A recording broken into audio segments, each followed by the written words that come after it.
الحمد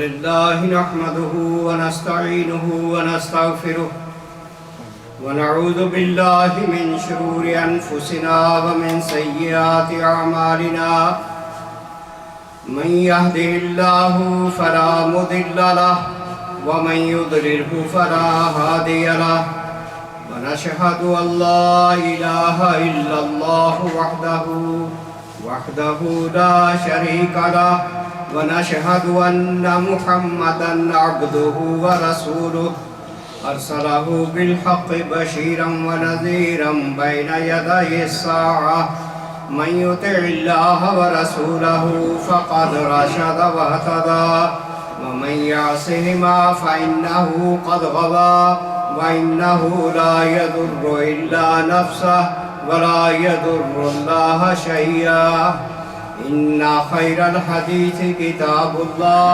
وخير الهدي هدي محمد صلى الله عليه وسلم وشر الأمور محدثاتها وكل محدثة بدعة وكل بدعة ضلالة وكل ضلالة في النار أما بعد فأعوذ بالله السميع العليم من الشيطان الرجيم بسم الله الرحمن الرحيم إنا أنزلناه في ليلة القدر وما أدراك ما ليلة القدر ليلة القدر خير من 1000 شهر تنزل الملائكة والروح فيها بإذن ربهم من كل أمر سلام هي حتى مطلع الفجر صدق اللہ العظیم۔ ہم نے اس قرآن کو شب قدر میں نازل کیا ہے، اور تم کیا جانو کہ شب قدر کیا ہے؟ شب قدر 1000 مہینوں سے زیادہ بہتر ہے۔ فرشتے اور روح الامین اس میں اپنے رب کے حکم سے ہر طرح کا حکم لے کر اترتے ہیں۔ وہ رات سراسر سلامتی ہے طلوع فجر۔ سورہ القدر جس میں اللہ تعالی لیلۃ القدر کی عظمت بھی بتا رہا ہے، ساتھ ساتھ قرآن کی عظمت بھی بتا رہا ہے کہ قرآن پاک جو کتاب ہدایت، کتاب انقلاب، کتاب زندہ، یہ قرآن جو انسانوں کے لیے کوڈ آف لائف ہے، یہ اسی رات کے اندر نازل کیا گیا تھا۔ تو اس رات کا القدر کہنا، اس کے 2 معنی ہیں۔ ایک تو ہے کہ اس رات میں تقدیریں سال بھر کی اللہ تعالیٰ لکھ کر فرشتوں کے حوالے کر دیتا ہے۔ بعض لوگ ایک ضعیف روایت کی بنیاد پر لیلۃ القدر کے بجائے وہ دوسری 15ویں شعبان کی رات کو ہی تقدیر والی رات قرار دیتے ہیں، حالانکہ قرآن کا نزول جو ہے یہ اس آیت میں بھی یہی بتایا گیا، اِنَّا أَنزَلْنَاهُ فِي لَيْلَةِ الْقَدْرِ، کہ ہم نے قرآن کو لیلۃ القدر میں نازل کیا۔ دوسری جگہ اللہ تعالیٰ نے بھی یہ واضح اور کر دیا کہ شہر رمضان الذی انزل فیہ القرآن، کہ رمضان وہ مہینہ ہے جس میں قرآن نازل کیا گیا۔ لیکن سورہ فرقان کی ابتدائی آیت سے مغالطہ کھا کے کئی مفسرین نے لکھ دیا کہ اِنَّا أَنزَلْنَاهُ فِي لَيْلَةٍ مُبَارَكَةٍ، وہ لیلہ مبارکہ کو 15ویں شب ایک ضعیف روایت کی بنیاد پر شب برات بنا کے ایک نئی چیز گھڑ ڈالی۔ لہٰذا لیلۃ القدر تقدیر کی رات، یہ وہی رات ہے جو 27ویں، 21ویں، 23ویں، 25ویں اور 27ویں رمضان شریف کے آخری عشرے کے 5 دنوں میں جو 5 راتیں آتی ہیں ان کو لیلۃ القدر تقدیر والی رات قرار دیا ہے۔ دوسرا اس کا معنی القدر کا ہے کہ اس کی قدر و منزلت بہت زیادہ ہے۔ وہ آگے فرما دیا کہ خیر من الف شہر، کہ یہ رات 1000 مہینے سے افضل ہے۔ اس سلسلے میں حدیث ہے، قال النبی صلی اللہ علیہ وسلم اوریا اعمار الناس قبلہ، پہلی امتوں کی عمریں نبی علیہ السلام کو دکھائی گئیں کہ ان کی عمریں سینکڑوں سال ہوتی تھی۔ فَكَأَنَّهُ تَقَاصَرَ أَعْمَارَ أُمَّتَهُ أَن يَبْلُغُوا مِنَ الْعَمَلِ مِثْلَ الَّذِي بَلَغَ غَيْرُهُمْ۔ جب نبی علیہ السلام نے گزشتہ قوموں کی عمریں سینکڑوں سال دیکھیں تو آپ کو اپنی امت کی عمر بہت کم محسوس ہوئی کہ یہ تھوڑی عمر میں لمبی عمر والی قوموں کے نیک عمل جو تھے ان کا مقابلہ کیسے کریں گے، تھوڑی عمر میں اتنا عمل نہیں ہو سکتا۔ فَآتَاهُ اللَّهُ لَيْلَةَ الْقَدْرَ خَيْرٌ مِنَ أَلْفِ شَهْرٍ، تو پھر اللہ تعالیٰ نے نبی علیہ السلام کی اس تمنا پر یہ رات نصیب فرما دی جو 1000 مہینے سے افضل ہے۔ ایک ہی رات میں جو نیک عمل کر لے، نیکیاں کما لے، وہ 1000 مہینے سے اس کا عمل بڑھ جائے۔ تو جو عمر کی کمی تھی، کیونکہ نبی علیہ السلام نے فرمایا کہ موسٹلی زیادہ تر میری امت کی عمریں 60 اور 70 کے درمیان ہوں گی، تو زیادہ تر تو اتنا ہی ہوتا ہے، باقی اکا دکا کوئی کسی کی زیادہ بھی ہو جاتی، لیکن اکثر کی عمریں اتنی ہیں۔ فیہ خصوصیات لامت محمد صلی اللہ علیہ وسلم یتضاعف عمل، اس رات میں نبی علیہ السلام کی امت کے لیے خصوصیت رکھ دی گئی کہ ان کا عمل کتنا گنا زیادہ بڑھا دیا گیا، 1000 گنا زیادہ۔ وَإِنَّ لَيْلَةَ الْقَدْرِ هِبَةٌ وَهَدِيَّةٌ مِّنَ اللَّهِ جَلَّ جَلَالُهُ لِأُمَّةِ محمد صلی اللہ علیہ وسلم۔ یہ رات عظیم الشان گفٹ اور تحفہ ہے اللہ تعالیٰ کی طرف سے محمد صلی اللہ علیہ وسلم کی امت کے لیے۔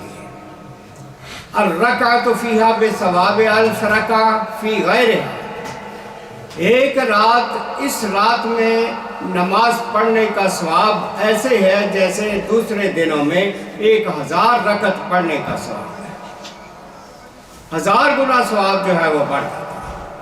وَهَكَذَا مِنْ أَفْعَالِ الْعِبَادَةِ وَالْخَيْرِ، اسی طرح عبادت اور خیر کے اور نیکی کے جتنے عمل ہوں گے سب کا اللہ تعالیٰ اجر جو ہے 1000 گنا اس رات میں بڑھا دیتا ہے۔ اب اس رات میں نیکی کے کام، ذکر اذکار، نفل نوافل، قرآن کی تلاوت، درود شریف، اور اس کے علاوہ مالی انفاق، اللہ کی راہ میں خرچ کرنا، یہ بھی اس نیت کے ساتھ کہ اللہ مجھے اس رات کے اندر خرچ کیا ہوا $1 $1000 کے مقابلے میں اس کا اجر عطا فرمائے گا، یعنی مالی اور ہر طرح کی بدنی عبادت اس کا اجر 1000 گنا بڑھ جاتا ہے۔ قال نبی صلی اللہ علیہ وسلم ذاکر اللہ فی رمضان مغفور اللہ، رمضان شریف میں اللہ کا ذکر کرنے والا اس کی اللہ تعالیٰ بخشش فرما دیتا ہے۔ وسائل اللہ فیہ لا یخیب، اور اس رمضان میں کوئی بھی سوال کرنے والا، مانگنے والا کبھی ناکام نہیں ہوتا، خداوند عالم اس کے سوال کو پورا ضرور کرتا ہے، چاہے وقتی طور پر نہ ہو، بعد میں صحیح، لیکن پورا ضرور ہوتا ہے۔ ذاکر اللہ الذی یکثر من تسبیحہ و تمجیدہ والاستغفار، اللہ کا ذکر کیا ہے؟ کثرت کے ساتھ اس کی تسبیح بیان کرنا، سبحان اللہ، و تمجیدہ، اس کی بزرگی بیان کرنا، والاستغفار، اور اللہ تعالیٰ سے بخشش طلب کرنا، یہ ذکر کے الفاظ بتائے۔ والصلاۃ علی المختار، اور نبی مختار صلی اللہ علیہ وسلم پر درود و سلام بھیجنا۔ یمحو اللہ ذنوبہ، اللہ تعالیٰ اس کے گناہ معاف کر دیتا، مٹا دیتا ہے جو اس رمضان کے اندر ذکر اذکار کرتا ہے۔ قال النبی صلی اللہ علیہ وسلم من اعتکف عشرا فی رمضان کالحجتین وعمرتین، نبی صلی اللہ علیہ وسلم نے یہ بھی فرمایا کہ جو شخص رمضان کے آخری 10 دن اعتکاف بیٹھے گا، اس کو گویا 2 حج اور 2 عمرے جو ہیں ان کے برابر اس کو اجر دیا جائے گا۔ جو شخص حج اور عمرے پہ نہیں جا سکتے مالی لحاظ سے یا بدنی لحاظ سے کمزوری ہے، تو وہ لوگ اعتکاف ہی بیٹھ جائیں تو 2 حج اور 2 عمروں کا اجر ان کو مل جائے گا۔ تو یہ آخری عشرہ شروع ہونے والا ہے پرسوں سنڈے کی شام کو۔ جن لوگوں نے اعتکاف بیٹھنا ہے اس مسجد میں، کچھ لوگوں نے نام لکھوا دیے ہیں، جنہوں نے لکھوانے ہیں وہ بھی ہمیں لکھوا دیں۔ گزشتہ کئی سالوں سے اعتکاف میں بیٹھنے والوں کے لیے سحری کا انتظام ڈاکٹر واحد صاحب کیا کرتے تھے۔ اس دفعہ انہوں نے کوئی دلچسپی نہیں لی ہے، تو شاید ہمیں خود ہی اس کا انتظام کرنا پڑے گا۔ انشاءاللہ وہ بھی ہو جائے گا، یہ کوئی مشکل کام نہیں۔ فرض رسول اللہ صلی اللہ علیہ وسلم صدقۃ الفطر طہرۃ للصائم من اللغو والرفث، رسول اکرم صلی اللہ علیہ وسلم نے صدقہ فطر جو ہے روزے داروں کے لیے پاکیزگی کی علامت بنا دیا ہے۔ جو بھی روزے کی حالت میں ان سے خطائیں ہوئی، بد زبانی ہوئی، عموماً زبان سے بعض دفعہ گالی نکلتی ہے، بعض دفعہ جھوٹ اور غیبت نکلتا ہے روزے کی حالت میں، تو ایسے لوگوں کو خیال رکھنا چاہیے کہ روزہ ہے اور روزے کی حالت میں اپنی زبان کو محفوظ رکھا جائے، حتیٰ کہ اپنی سوچوں کو محفوظ رکھا جائے۔ اور پھر یہ صدقہ فطر جب ادا کیا جاتا ہے تو چھوٹی موٹی یہ خطائیں اللہ تعالیٰ اس صدقہ فطر کے ذریعے معاف کر دیتا ہے۔ وَطُعْمَةً لِلْمَسَاکِین، اور یہ صدقہ فطر جس کو ہم اپنی زبان میں فطرانہ کہتے ہیں، یہ مسکین اور غریب لوگوں کے لیے عید کے دن کھانے کا ذریعہ بن جاتا ہے، وہ بھی عید کی خوشی میں شامل ہو جاتے ہیں۔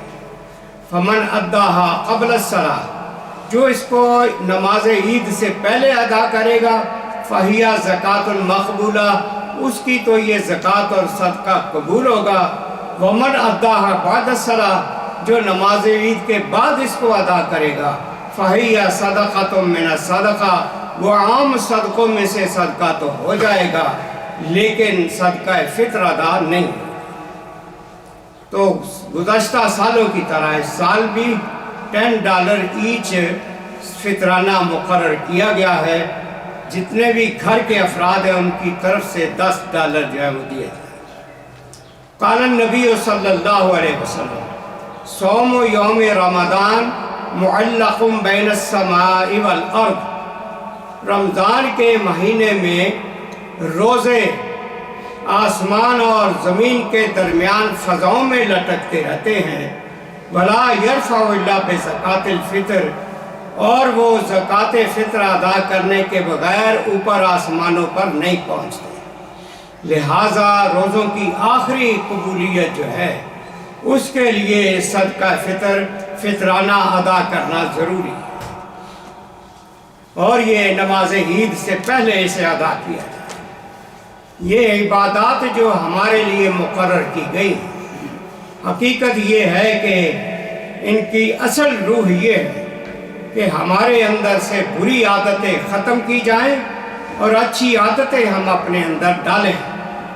نبی صلی اللہ علیہ وسلم نے فرمایا من لم یدع قول الزور والعمل بہ، جو شخص روزہ رکھ کے جھوٹ بولنا، جھوٹ پر عمل کرنا نہیں چھوڑے گا، فلیس للہ عز وجل حاجۃ ان یدع طعامہ و شرابہ، پھر اللہ کو کوئی حاجت نہیں ہے کہ وہ دن بھر بھوکا پیاسا رہے، اس کے بھوکا پیاسا رہنے کی کوئی روح باقی نہیں رہ جاتی اگر وہ روزے کی حالت میں جھوٹ بولتا رہتا ہے۔ لہٰذا روزہ رکھ کے انسان اپنا تزکیہ نفس کرتا ہے، تربیت نفس ہوتی ہے، اپنی روح کو صاف ستھرا کرنے کا موقع دیا جاتا ہے انہیں عبادتوں کے ذریعے سے۔ ان الصوم لیس المقصود منہ نفس الجوع والعطش، روزہ رکھنے کا مقصود صرف اتنا نہیں ہے کہ آدمی بھوکا پیاسا رہے، بل ما یتبعہ من کسر شہوات، بلکہ اس کے تحت اپنی نفسانی خواہشات کو توڑنا، وخضوع النفس الامارہ، اور نفس امارہ جو برائیوں کی طرف ہمیں راغب کرتا ہے اس کو لگام دینا ہے، حتی تصیر مطمئنہ، یہاں تک کہ نفس جو انسان کا وہ امارہ سے نکل کر مطمئنہ کی منزل تک پہنچ جائے۔ نفس مطمئنہ کے بارے میں ہی قرآن میں کہا گیا ہے، یا ایتھا النفس المطمئنہ ارجعی الی ربک راضیۃ مرضیہ، اے اطمینان والی نفس روح، اب اپنے رب کی طرف خوشی خوشی واپس چلی جا۔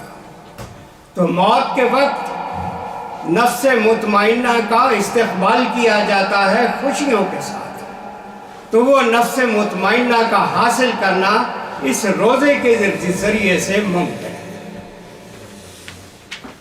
پھر آپ نے فرمایا، قال رسول اللہ صلی اللہ علیہ وسلم، رب صائم حظہ من صیامہ الجوع والعطش، کتنے ہی دن کے وقت روزہ رکھنے والے ہیں